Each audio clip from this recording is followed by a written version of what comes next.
When the mic goes around, we've got some people we've asked to speak, so it is going to be a blessing. All right, you kids, if you haven't gotten the instruments, feel free to get them. All right. There is endless song echoes in my soul. I hear the music ring, and the storms may come. I am holding on to the rock I cling. How can I keep from singing your praise? How can I ever deny how amazing is your love? How can I keep from shouting your name? I know I am loved by the King, and it makes my heart wanna sing.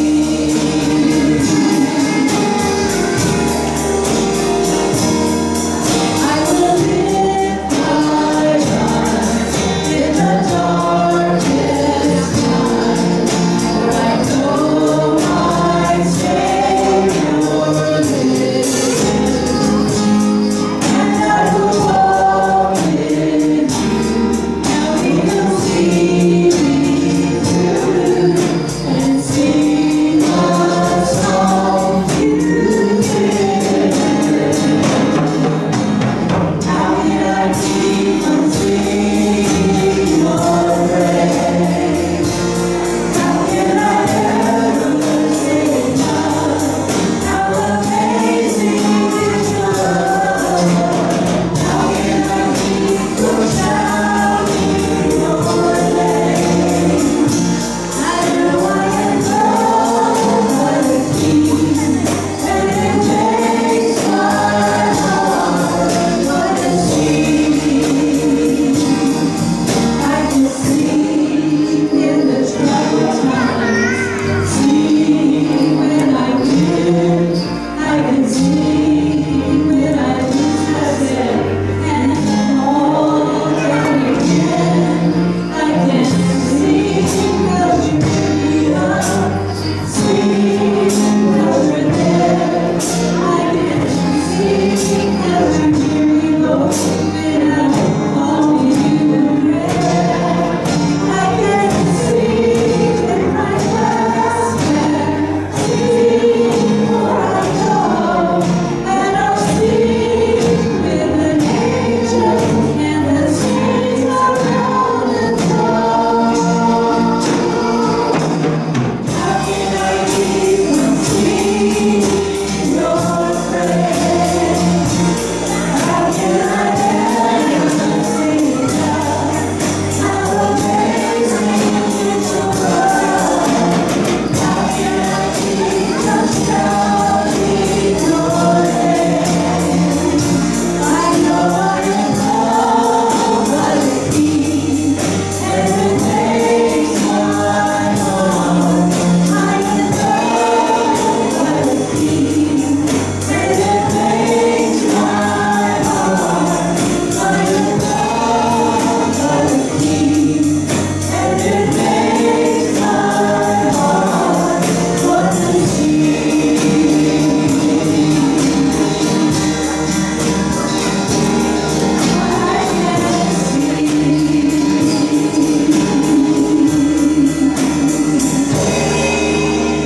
All right, you may be seated.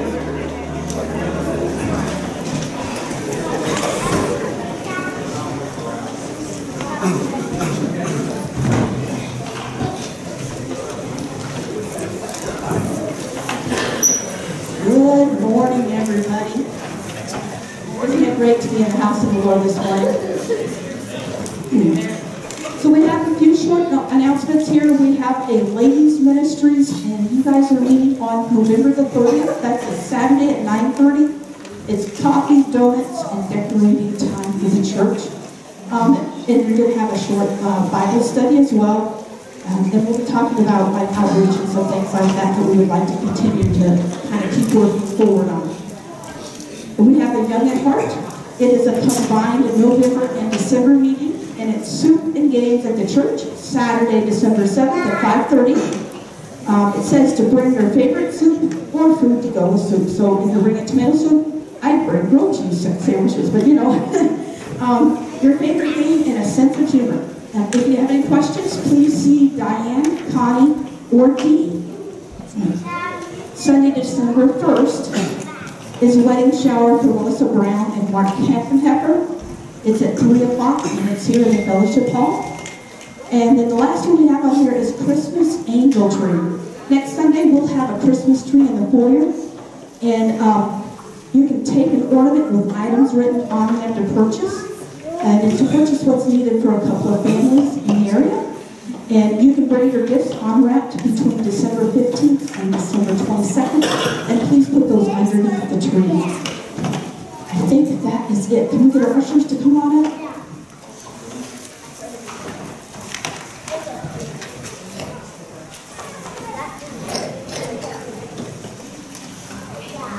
Lord, we are so thankful for your love and your care.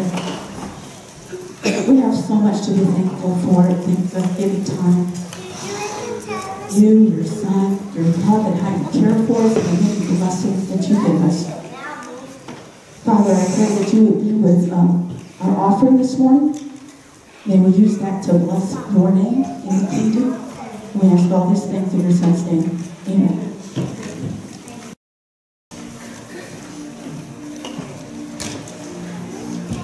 When I was growing up, my life would follow a very predictable pattern.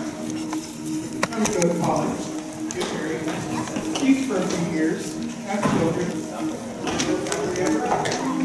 After all, I was blessed to be a part of a Christian family. I was a Christian, and that's what Christian girls did, right? Floods, hurricanes, tornadoes, divorce, car wrecks, wayward children, those things were not my future. Well, I'm not going to tell you my life story today. I'm sure you're all relieved about that. But I am going to tell you that my life does not follow that expected pattern. I'm not complaining. God has been very good to me, and that's what I want to tell you about today. Just in this past year, I faced some challenges that I never expected. Again, there have been times when I questioned whether I had fulfilled God's design for my life, or even if I misunderstood His plan. However, partly because of a pastor who preaches the truth, and because of a Christian friend who has continually encouraged me, I am confident that God continues to lead me and that He will continue to work in and through me. Whatever I face in the future, I know God is faithful. He will guide me, He will go with me, and He'll hold me closely in whatever comes. And I'm grateful for that. Amen. Just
we don't hear you. Yeah, just put it right. Yeah, put it right next to your mouth. Can you hear me You're now? going to eat it. Yeah. First, I want to thank Pastor Nathan for giving me this chance to share. I've had itch to do this for a while, but I just haven't had the courage, like Sarah Jane does, to stand up and share. I appreciate that, Sarah Jane. Over the last two years, God has really showed me His faithfulness, and I've learned to trust God more than ever. Someone told me the story about a couple in our church, but I won't give any names, Jack and Janet. The story goes like this. Janet says, "Jack, I'm worried." And Jack says, "If you're worried, you're not trusting." And that little conversation has stuck with me. The message last week we heard from our friend from seminary really hit home. The last 2 years I've been going through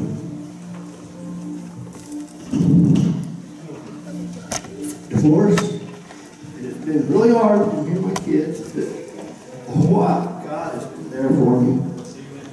And I began to take it to the Bible, and everywhere I go, I keep seeing it. Don't be afraid. Something I had never really noticed before.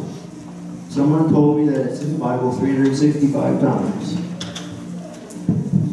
I try to remember to pray for God's will in my life whenever I pray, and for His leadership and guidance. His taking me through this mess. My God is faithful. I wanted to trust Him, try not to worry. Try being the key word. 1 Peter 5, 6, and 7 says, "Therefore humble yourselves under the mighty hand of God, that He may exalt you at the proper time, casting all your anxiety on Him, because He cares for you." And Isaiah 41:10 says, "Do not fear, for God is with you. Do not be afraid, for I am your God. I will strengthen you. I will help you. I will hold you up with my righteous right hand." And I found this quote from a book from A.W. Tozer. It says, "By trusting God, whether we understand His plan, we are placing ourselves in the path where God can lead us, where He wants us to be." And that is the path I'm trying to stay on, so He can lead me. My God is a faithful God. Thank you, Diane. Thank you, Tom.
Good morning, church. 2019 has definitely been a hard year for our family. A few months ago, our family was torn apart. It felt like mourning lives of people that are still alive. I want to thank God for the days and nights in which He has spoken to us, blessed us, provided for our family, protected us, comforted us, healed us, giving us strength to get through another day. I want to thank the Lord for the healing happening in this room today. To God be the glory. Amen. Would you stand with us? If you would like. Pardon for sin and a peace that endureth. By your dear presence to cheer and to guide. Strength for today and bright hope for tomorrow. Blessings of heart with 10,000 beside. Great is thy faithfulness. Great is thy faithfulness. Morning by morning, new mercies I see. All I have needed, thy hand hath provided.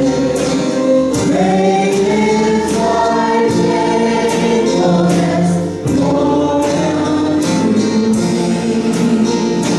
Great is thy faithfulness. Great is thy faithfulness. Morning by morning, new mercies I see. All I have needed, thy hand hath provided. Great is thy faithfulness, Lord,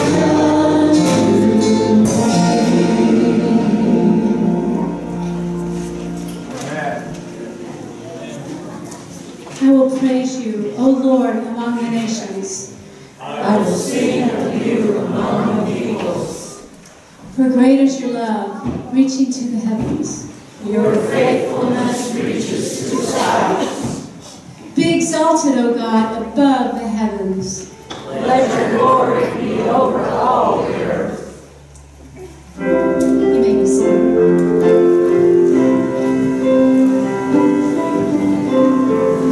We don't want you to get too tired of sitting down all the time, right? Bless the Lord, oh my soul. Oh, my soul. Worship His holy name. Sing our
I wanted to tell the story of the past year, because we've been through a lot of things, but we've also experienced some huge healing and a major power of God in the past year. So last year at this time, I had just gotten a new job, and I had to go away for a week. But at that same time, for my training, at that same time, my son had been diagnosed with just not growing. He just quit growing. He's 8 years old, and he just quit growing. And nobody knew why. What? You need to hold it up? Well, I can scream louder. Last year at this time, Brady had stopped growing. Nobody knew why. I had just gotten a new job, and I had never worked before, been at home for 9 years. I'd never worked before. And I really didn't know how, with this child who was very sick, how I was going to make all these things work. And I didn't know what direction the Lord was going, but it really seemed impossible. There were many tests in front of us to try to figure out why he wasn't growing. The first thing they had to do was to put him to sleep for an MRI to see if there was a tumor growing on his pituitary gland. Fortunately, there wasn't. His pituitary gland looked perfect, but it just didn't work. So after about a year of needle sticks, they figured out his pituitary gland didn't work. Fortunately, the cure is pretty simple. You just go on growth hormones, but they're $5,000 a month. And sometimes, a lot of times, they are not covered by insurance, depending on what condition your child has. So we'd just be lucky if he happened to have a condition that the insurance company said they would cover the medication for. As luck would have it, our insurance has covered it completely. It would be $75 a month, yes. It was idiopathic growth hormone deficiency, which is just, they don't know why he doesn't grow. It could be because me and Chris are only 5 foot tall. So his growth potential was not very much, but I mean, his growth curve is just flatline. So he's not supposed to be very big anyway, but he can't stay 3 foot tall his whole life. So anyway, the insurance I covered it would be about $75 a month, praise the Lord. But the pharmaceutical company actually covers that $75, so I've got that $5,000 injections every day for completely free. Haven't paid a dime. I know. So, let me tell you, but the very best part of this whole thing is that we started our growth hormone treatment in February of last year. My son has since grown 4 inches, praise God. And he has gained over 2 pounds. So he's still the shortest person in his class, but not by 4 inches. So he's getting up there. He may always be the shortest person in his class, but he is growing. We have the pituitary gland controls so many things in your body that to have it working again and excreting the growth hormones has made a huge change. And so he's now able to absorb nutrition from food and to grow. And so he's experienced a complete healing. I was able to continue with my job that I've been working over the past year. So that was unimaginable to me. Last year at this time, I wasn't sure how this was all going to work out. It just didn't seem clear. And after months and months and months, it was a long process. But if you're in a place today where you don't understand how these pieces of this puzzle will get together, it may be longer than a year, like Dr. Trump said. But I feel really blessed that over 12 months that there was a solution and a resolution, and that my son has experienced a complete healing. Amen. Holy Spirit, in the name of Jesus. Amen. Amen.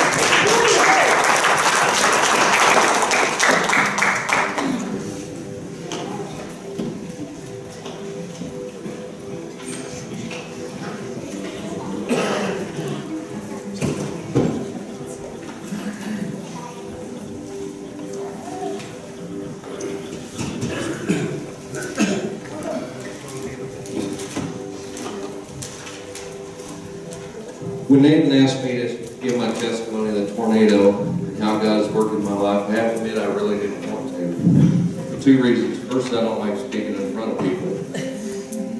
And second, when I think about all that God has done in our lives, I get really choked up. And I don't like doing that in front of people either. It hurts the tough guy that goes for me. But I know God would want me to do it, and I can't say no to that request, especially when it comes through Nathan. I get choked up thinking how undeserving and blessed of God's grace and life He has given me.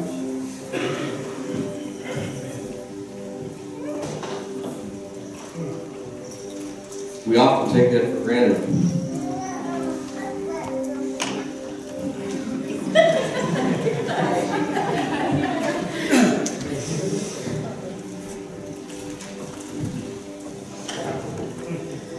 We have a Heavenly Father who is bigger and more powerful than anything we will ever face.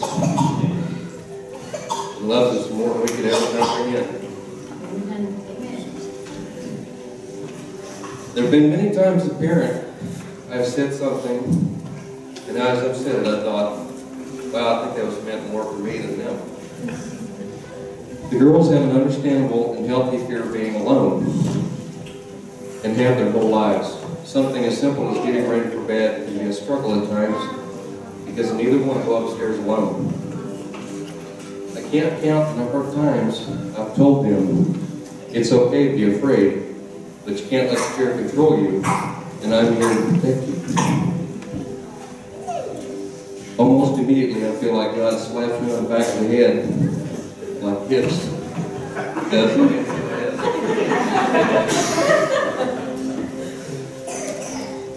God knows everything we will ever face and tells us not to be afraid. And He has plans to prosper us. When we rely on God, trials and overcoming fear through faith build our character and our faith. That is not always easy to do when we're afraid, though.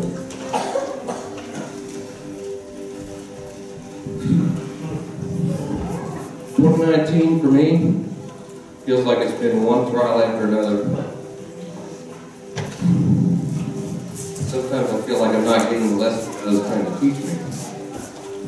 I know God has bigger, better things in store for us because He's always seen us through. In hindsight, is always 20/20. To be honest, the tornado was a small trial in comparison to other things we have faced this year in our family. But it has left a significant impact on our lives nonetheless. I am most thankful for the images that have been burned into my mind. They help me stay focused on the catastrophe it would have been had there been loss of life. How thankful I am for the life and the family I have, not the material things. I will never forget the feeling of seeing all the houses, and lack thereof, and the destruction. And a gut-wrenching fear, wondering if my brother and his family were okay, and if my parents were, and trying to make my way through the mess to get to them. Or when I made my way through the house and upstairs, the bedrooms, find Wade's crib knocked over, soaking wet and full of debris.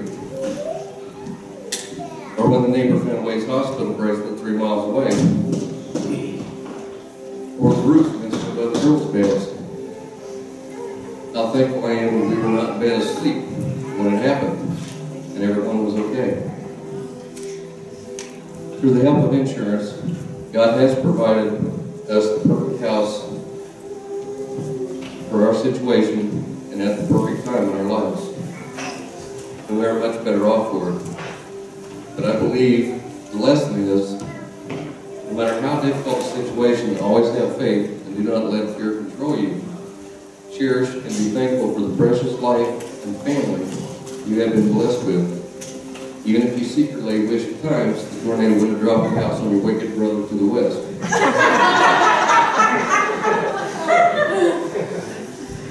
And try to live life in a way that glorifies God, because it all changed in an instant.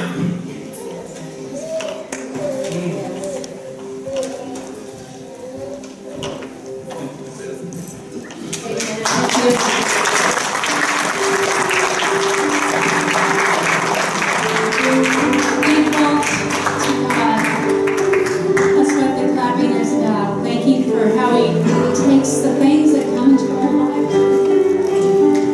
He can turn them for good.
Morning.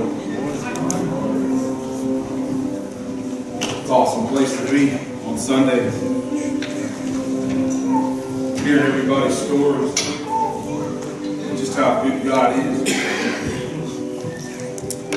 I get out of my truck in all places, Woodbridge, New Jersey.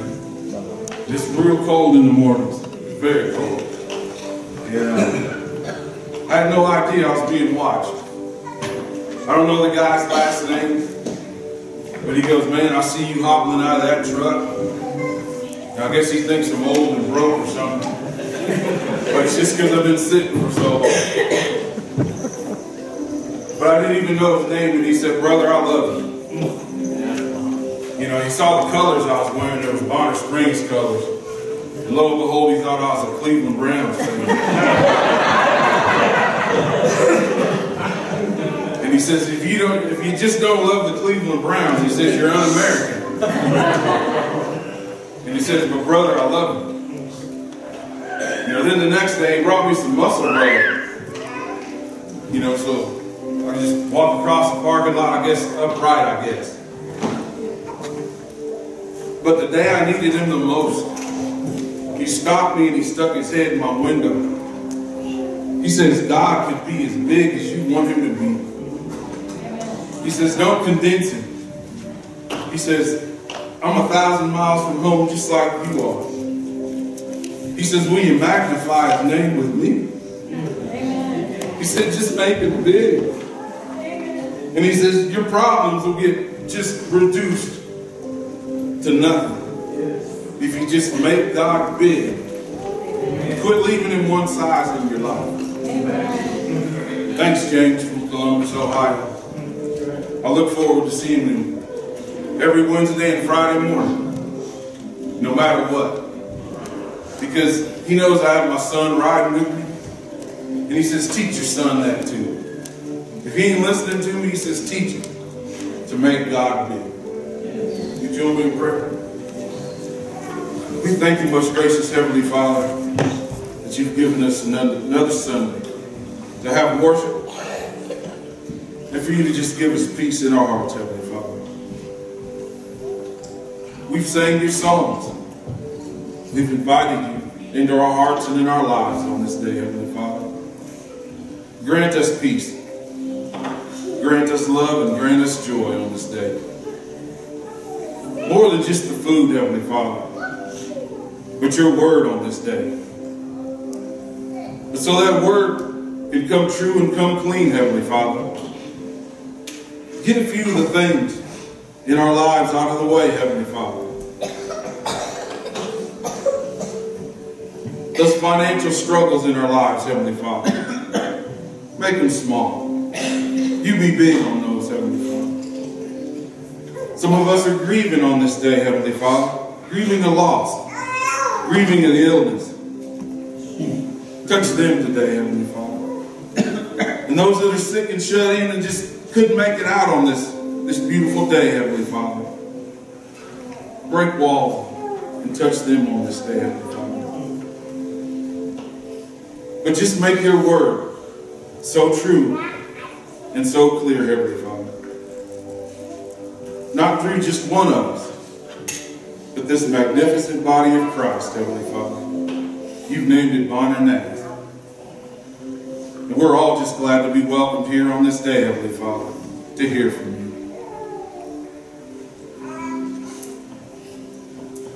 But as we come, just allow your word, Heavenly Father, to do its job. Allow our souls to take it, and just allow us to be just ever so bold about you in our lives, Heavenly Father. And with our lives, Heavenly Father, to those who don't know you, can we just make you big? Be bigger than all our situations, Heavenly Father. And let this body, this family of Christ, Heavenly Father, enjoy you and your presence in our lives on this day. We just ask these many blessings in your son's name, Jesus. Amen. Amen.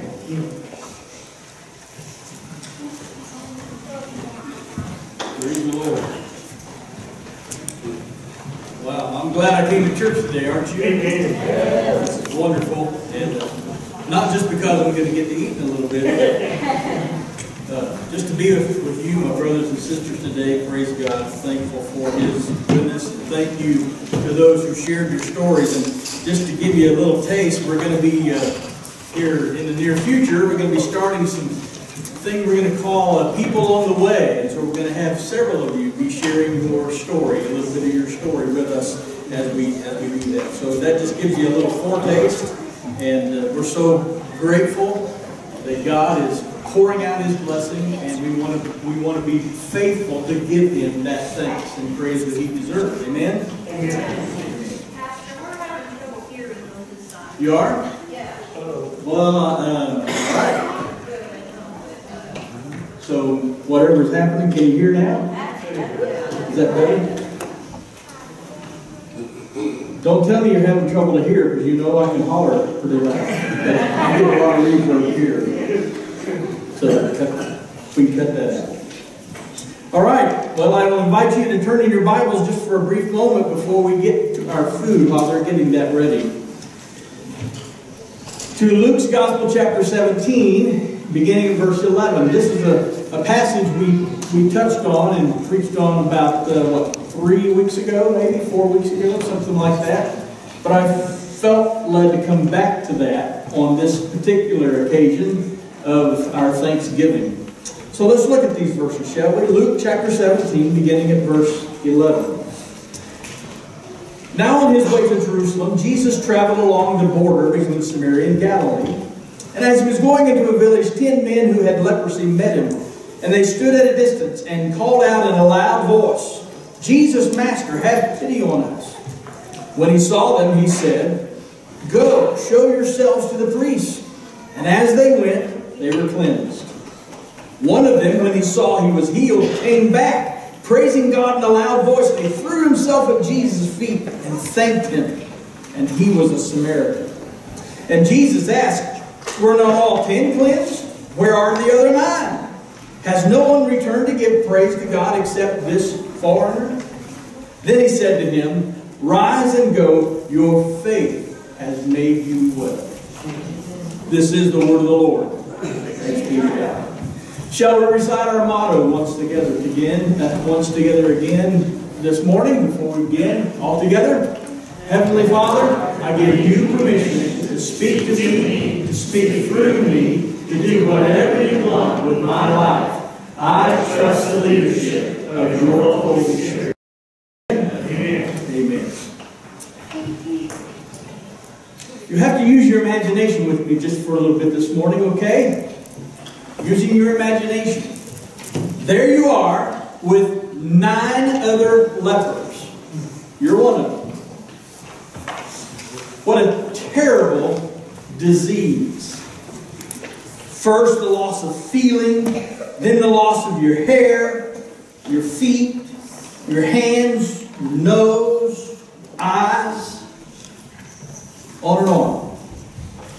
Your own family treats you like some grotesque monster. You subsist on alms given by strangers as you sit on the side of the road begging. From time to time you cry out, "Unclean, unclean," to warn away the unsuspecting. What a dreaded, dreaded, terrible disease, this leprosy. Well, misery loves company. Thank God for these fellow lepers, because deep in your heart you long for the company of whole persons, persons who have not been so disfigured. But that day is over. You'll never hold your wife or your children again. You have only the company of other lepers. At least the 10 that you can band together, comfort one another, and even make sad jokes about your sorrow. So there you are with 9 other lepers. You've taken up your daily vigil beside the road leading from Galilee and Samaria to Jerusalem. Such an occupation of this is conducive for daydreaming. Perhaps a wealthy, generous stranger will pass by and bestow upon you a princely sum of money. Well, it can happen. It's nice to dream anyway, right? So you're dreaming. Meanwhile, someone has spotted a stranger approaching. He doesn't look too prosperous, though, and he's followed by some other men. And someone in your group recognizes him. He's a famous rabbi. And your friend whispers to you, and those are his disciples. And someone else speaks up. I've heard about him. I hear that he's a healer. Maybe he can help us. Well, it's worth a try," says one of the others, and begins to cry out, "Jesus, Master, have mercy on us." And others join in the chorus, "Jesus, Master, have mercy on us." The rabbi, who's approaching, pauses a moment on his journey, and he turns to you and your friends with a compassionate expression on his face, and he says simply, "Go show yourselves to the priest." Go show yourselves to the priest. Now you have to remember that under the Old Testament law, it was the temple priest, not the doctor, who alone had the authority to pronounce a leper cured. It was a priest, not a doctor. So you and your 9 leopard friends, you dare to dream the impossible dream, and you make your way toward the temple to show yourself to the priest. You stumble only a few paces until the healing power of the Master begins to make itself felt. You can scarcely believe what's happening to you. It's too good to be true, but it is true. You feel new strength in your limbs, and the terrible spots and sores are disappearing right before your eyes. Now all of you are laughing and cheering, and one member of the band does a little dance out in the middle of the road. You're slapping each other on the back, and you're hugging one another. You're almost delirious with joy. And soon, very soon, the priest would be pronouncing you clean once again.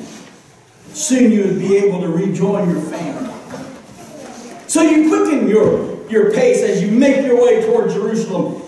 And it's true, amazingly, miraculously, fantastically true, you're healed. The rabbi has done it. You're cured. But as you're at the temple, showing yourself to the priest, you look around and you realize that one of your number is missing. Where could he be?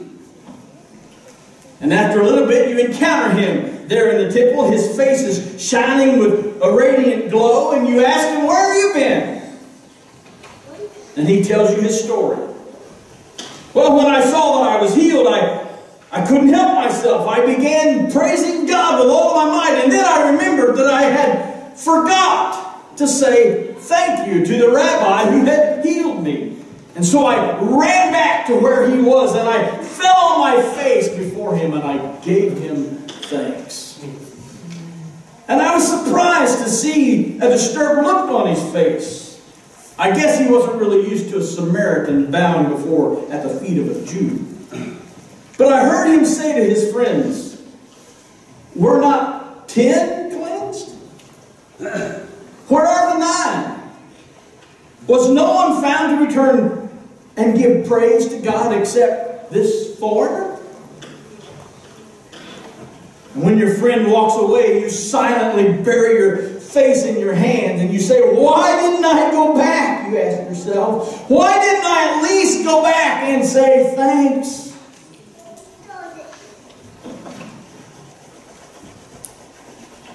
Thanks for using your imagination with me. Now I have a serious question to ask you. Have you ever found yourself in just such a position as that? Have you ever forgotten to say thank you?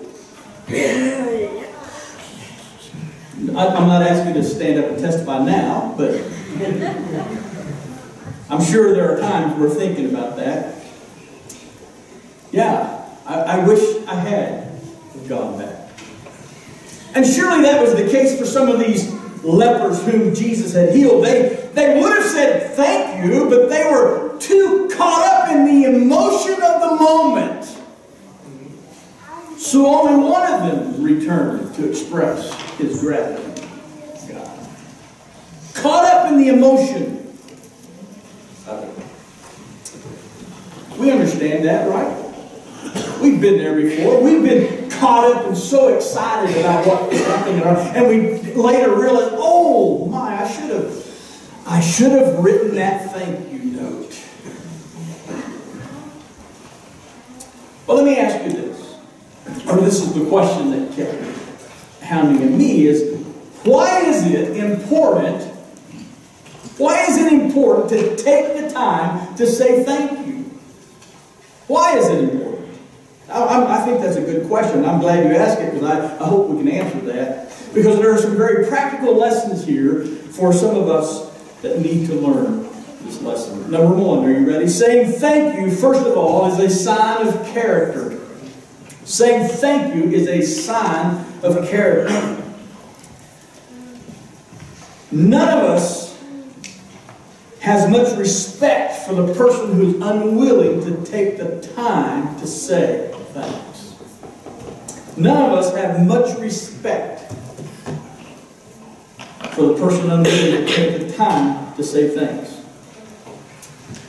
A man was choking on a bone, and immediately he called for a doctor who removed it. And so afterwards, the victim said, "Well, how much do I owe you?" The doctor said, "Well, how about you pay me what you were willing to pay before I took it out?"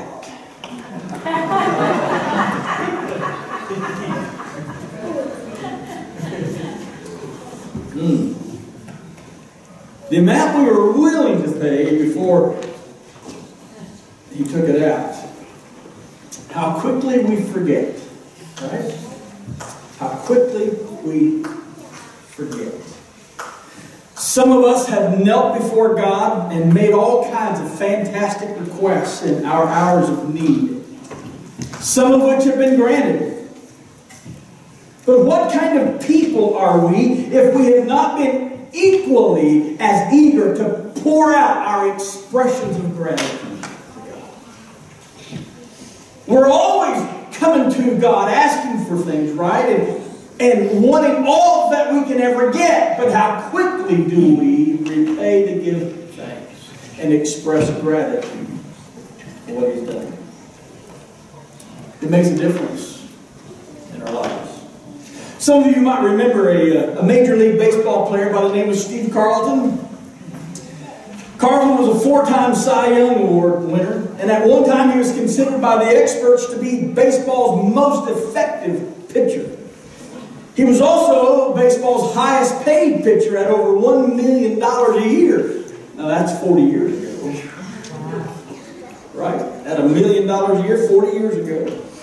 But what's not widely known is that in 1973, after a season in which Steve Carlton went 13-20, a losing season, Steve Carlton went to the Philadelphia Phillies, the team he played for, to renegotiate his contract, which is a binding long-term contract that could only be broken by mutual consent. And it's not unusual at all. We hear about it all the time. If you pay attention to sports at all, athletes all the time are going to renegotiate their already signed contracts. And they renegotiate it. Almost every year this happens. But the difference is that Steve Carlton asked the Phillies to reduce his salary because of his bad year. How's that for character? Steve was grateful for the opportunity to play baseball, and he expressed his gratitude in a concrete way. Having had a bad year, he didn't want to take advantage of the team that employed him and gave him that opportunity. You see, saying thanks is an expression of character. It's an expression of character. And Jesus praised this Samaritan who came back to him to say thanks. And you see what Jesus said? Your faith has made you well, Jesus said to him. Because Jesus appreciated character wherever he saw it. And he knew that this was a quality individual, and he acknowledged that quality. So saying thank you is a sign of character. Number 2, saying thanks makes us better people. Saying thanks makes us better people. It's a little ironic, perhaps, but it's true. We express gratitude because we are people of character, and saying thanks in turn enhances our character. Got it? We express gratitude because we're people of character, and saying thanks in turn enhances our character. Back in 1920, Lewis Laws was warden of Sing Sing prison there in New York. Conditions were very frightful in those days, and Laws was later to become famous for the humanitarian reforms he instituted in the prison. But Lewis Laws gave much of the credit, however, to his wife, Catherine. Catherine Laws treated the prisoners as human beings. She would take her 3 small children and sit with them in the midst of gangsters and murderers and racketeers and all the rest while they played baseball and basketball or whatever they would do. She found a blind prisoner one time and in utter despair, so she had him taught Braille and then brought in Braille books for him to read. She learned sign language to talk with a deaf-mute prisoner. And when people asked her if she was afraid, she said, "We care for the boys and they care for us." One day in 1937, Catherine Laws was killed in a car accident. The next day, her body lay in a casket in a house about a quarter of a mile outside the prison wall. The acting warden found hundreds of prisoners crowded around the main gate, and he knew what they wanted. And so he said to them, "I'm going to trust you, boys. You can go to the house and pay your respects." So they opened the gate. No count was taken. No guards were posted. And that night, every single prisoner returned to their cells. The acting warden was wise. He knew that those convicts needed some means of expressing their appreciation for what Catherine Laws had meant to them. And they expressed that appreciation, not only in paying their respects before her casket, but even more so by living up to her trust by returning to their cells that evening. Expressing thanks not only demonstrates our character, but it also enhances our character. But there's one more thing that needs to be said. Number 3, you ready? Saying thank you keeps a channel of love open. Saying thank you keeps a channel of love open. You see, when we write that thank you note, we are in effect not only that we are thankful, but also that this relationship is important to us and we want to keep it alive. When we write a thank you note, we're in effect saying that we're not only thankful for the relationship, but that we're realizing the relationship is important to us and we want to keep it alive. We want to keep it that way. And that's why expressing our appreciation to God is so important. Thanksgiving and praise are among the most effective means of keeping open the channels of communication, the well springs of relationship between ourselves and God.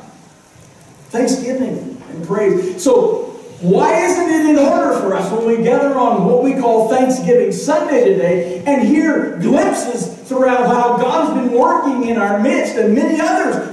How more appropriate can we get than to give Him the thanks and praise and the gratitude for what He has done for us? Of course, the most effective way of expressing our gratitude to God is to pass His blessings to someone else.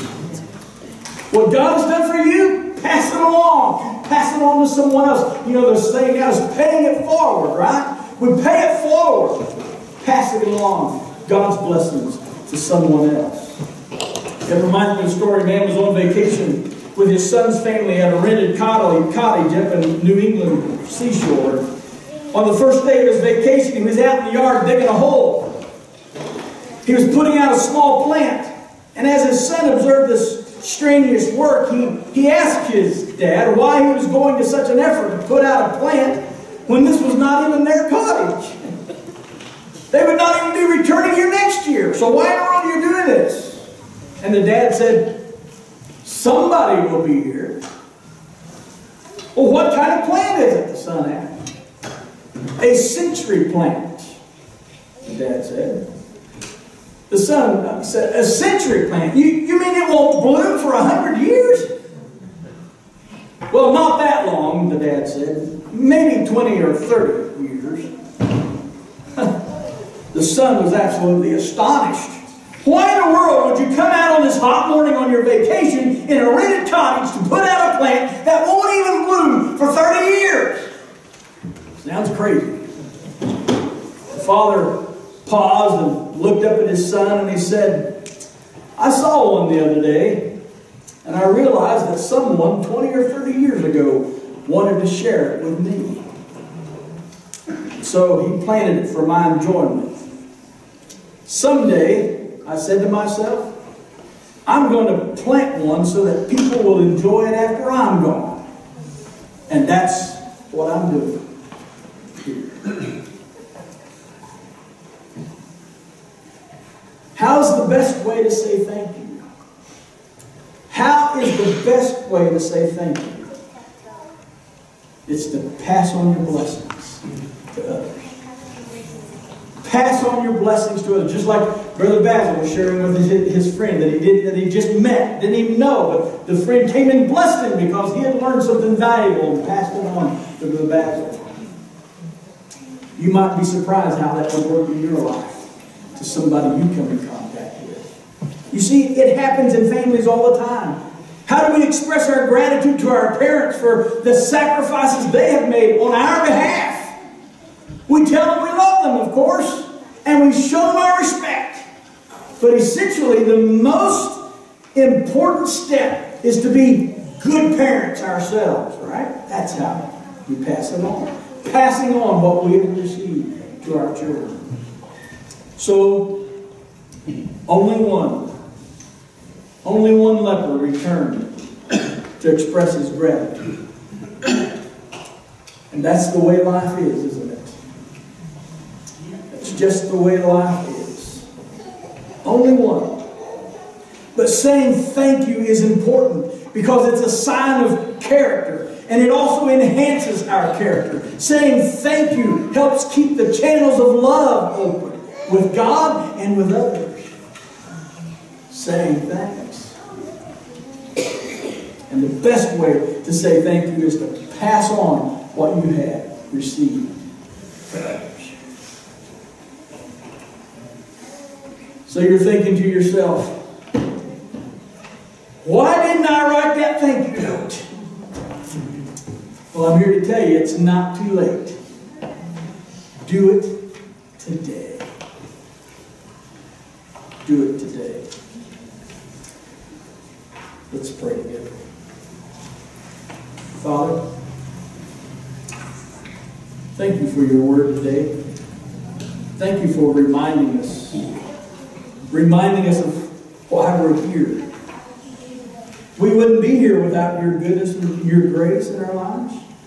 Thank you for helping us to hear these stories that have been happening that most of us aren't aware of all the details behind these stories. But to know and to see and to hear that you are at work, it encourages our hearts and gives us faith and strength to know that if you've helped somebody else, you can help me. So we come to you today, Father, to say thanks. We come before you, Lord, in whose goodness that we have been made and in whose love we've been redeemed, in whose presence we worship. We praise your name today. We enter this sanctuary coming from a variety of places this morning. But you have brought us here with our history behind us and our future ahead of us so that we might be strengthened to honor and praise you. So today, Lord, our hearts, even for these moments, our hearts resound with praise and thanksgiving today. For we are truly a people who are greatly blessed, far beyond our deserving. We honor you that you looked beyond our faults and saw our needs. Our gratitude extends from earth to heaven, from time to eternity, for family and friends, for the challenges that keep us on our toes and on our knees and call out the best from us. Help us, Lord, that we might think more, and so we will thank you more. Open in our hearts and minds, I pray, Lord, the doors of gratitude, that we might indeed worship you in spirit and in truth. For our hearts seek to worship you in that way. And now, Lord, as we prepare to eat together a wonderful meal, I pray that you would bless each one.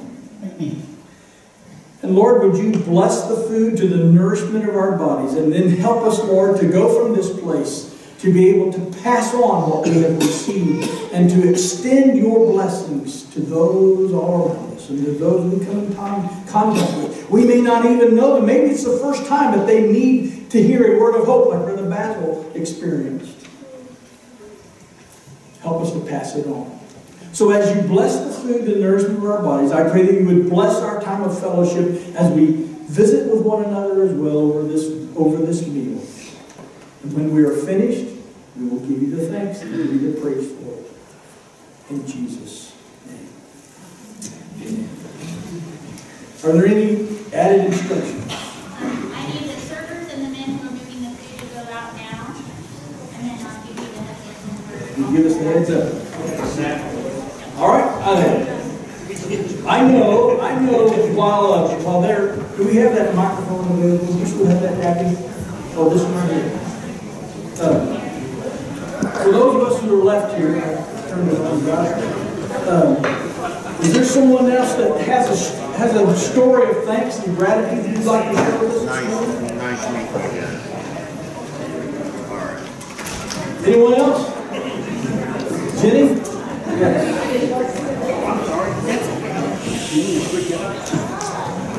We have your attention. We've got a story to share here. All right. While they're getting the food all ready for us.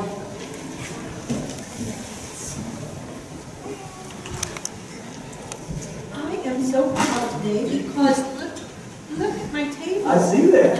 They're filled with all my kids and my grandkids and my great-grandkids. So that was a job getting them all together. But I am very thankful for that. I'm very thankful that I have these precious people in my life to look after me in my older years. They get bossy sometimes, but I need to be kept on track. You know that, most of you know that. But God is good. He has been good in so many ways. I started writing things down, you know, things that God did, because we pray, and God answers prayer, and then we just ask Him to answer another one. We don't stop and thank Him. And I started writing a few things down. And that reminds me of how good God is to me when I grumble, complain, and grouch. I can just look at that and say, no, now you're going to have God after you instead of the kids, because you're not thanking Him and living His praise. So anyway, it's wonderful to have such a big crowd here today.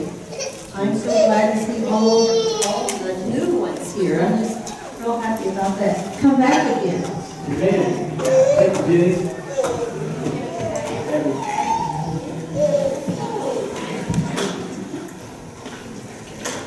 Is there someone else that has a story you'd like to share with us this morning while they're bringing the food in? What's that? Stephen. I've had a lot of problems in my life. Just like that. I got a drink problem. You know? Oh, yeah. I've had a lot of memory problems that I'm dealing with. I have a lot of health problems that I'm dealing with. And I feel like I'm taking under already.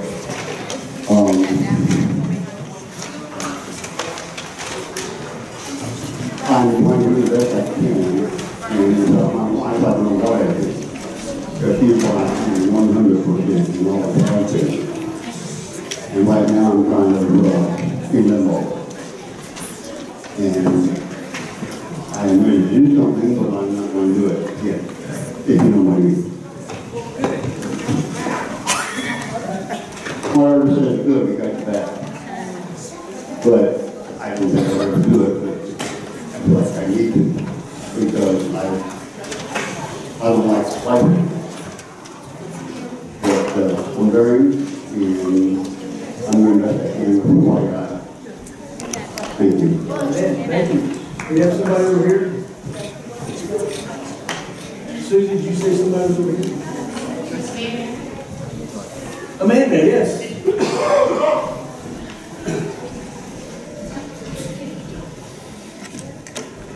So I should have done this earlier, but I didn't. So I really don't know where to start. But every single day, I thank God that He has chosen me. And when I mess up, I'm like, I know better. Why did I do this?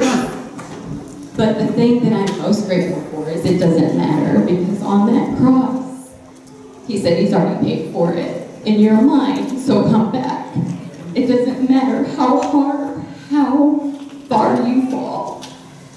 In the day of the tornado, the girls were a little frantic. And I had no fear this day. Not that this happens all the time, but I had no fear this day because God took it.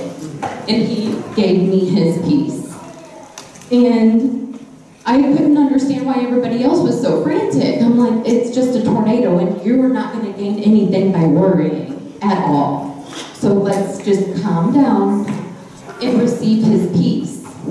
And through my life, He has taught me personally to use the Lord's Prayer when I feel fear. And it has helped me so much. So that's what I have been training my children to do, is use the Lord's Prayer whenever they're scared of the dark or a situation at school. And that's what we were doing as the tornado was circling my mom's house. We were saying the Lord's Prayer. And these babies were so worried about their treehouse because just a few weeks earlier, they had started ministering to their to other children in their school. They went to school and took a blank piece of paper and wrote on the top of it, sign your name below and we can tell you about Jesus. Because they had been told the previous year they could not read their Bible in school on their free time. And 12 children signed this paper. And so these kids, they have a tree house that was built for them by family members, their uncle, their dad, my brother. We all pitched in, and it's God's tree house. This tree house was not touched by the tornado, and that's what they were worried about. And Carolyn Rigsby made them a quilt that we are so thankful for to represent their tree house, and it's kind of like a banner for their tree house. And Pastor Nathan's father-in-law, Susie's father, made these books that are just beautiful representation of like what the tornado did to our town, but God will make everything good. If you are taking refuge in Him, you are not going to gain anything by worrying about what we cannot control. And that was what I was trying to tell my own children. And it helped them. It helped them realize, and for me, I'm like, oh my gosh, where I've come from, every day I'm thankful, and it blows me away that I can even stand up here and say, I didn't have fear. Not that I don't ever have it, but that God is so good. He is transforming my life and transforming lives. And Pastor Nathan, every Sunday, I needed this message today because kind of have a millennial mindset when it comes to the thank you cards. I'm like, that is just too much work, but it's worth it. And sometimes, you know, when we put in effort to things like growing our relationship with God, what you put into things, guys, is what you get out of it. It really is. And thank you and for this opportunity.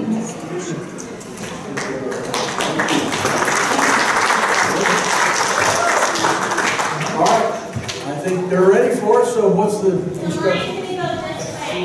Go out, so come this way, go out this door, this microphone out. Go out that door, get your food out there, come back in this door and come back to your table. All right? Help yourself. We'll start this way and go that direction. Be awesome. Thank you.